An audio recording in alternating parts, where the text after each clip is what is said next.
Hi hello welcome back to my channel Saira sisters thoughts. ఈరోజు అయితే నేను సొరకాయ హల్వా వ్లాగ్తో వచ్చేసానండి. సొరకాయ హల్వా అయితే చాలా బాగుంటుంది. క్యారెట్ హల్వాతో కంపేర్ చేస్తే ఇదే బాగుంటుంది. ఒకసారి ట్రై చేయండి.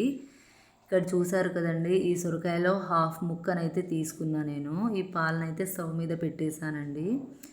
నెక్స్ట్ ఈ సొరకాయ మీద పొట్టు అయితే ఎంచక్కగా తీసేయాలండి.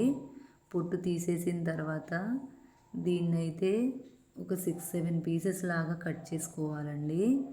ఇలా కట్ చేసి పెట్టుకున్న పీసెస్ని అయితే మంచిగా తురుముకోవాలండి. ఇలా తురుముకున్నాము. నెక్స్ట్ ఇక్కడ చూసారు కదండి, పాలు ఎంత చక్కగా ఉడికిపోయినాయో. ఇలా చక్కగా ఉడికిపోతే దగ్గర పడ్డదాన్ని రిబిడి అంటారండి. నెక్స్ట్ ఇంకో ప్యాన్ తీసుకొని దీంట్లో అయితే ఆయిల్ యాడ్ చేసుకొని, ఆయిల్ మరిగిన తర్వాత డ్రై ఫ్రూట్స్ అయితే వేసుకున్నాను. ఇలా డ్రై ఫ్రూట్స్ వేయించి పక్కన పెట్టేసిన తర్వాత అదే ప్యాన్లో మనం తురిమి పెట్టుకున్న సొరకాయ ఉంది కదండి, ఆ సొరకాయనైతే ఈ ప్యాన్లో యాడ్ చేసుకుని ఉడికించుకోవాలండి.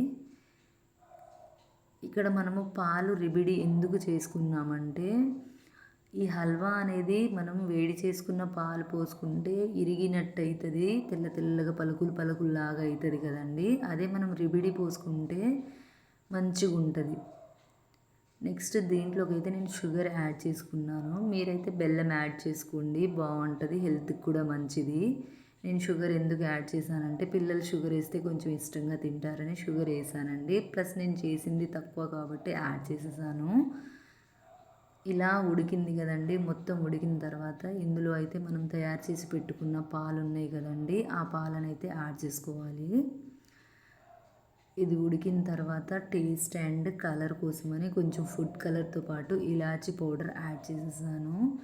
ఫుడ్ కలర్ మీకు కావాలంటే వేసుకోండి, లేకపోతే అవాయిడ్ చేసేయండి. మేమైతే లైట్గా వేసుకున్నాము. నెక్స్ట్ దీంట్లోకి అయితే డ్రై ఫ్రూట్స్ యాడ్ చేసేసాను.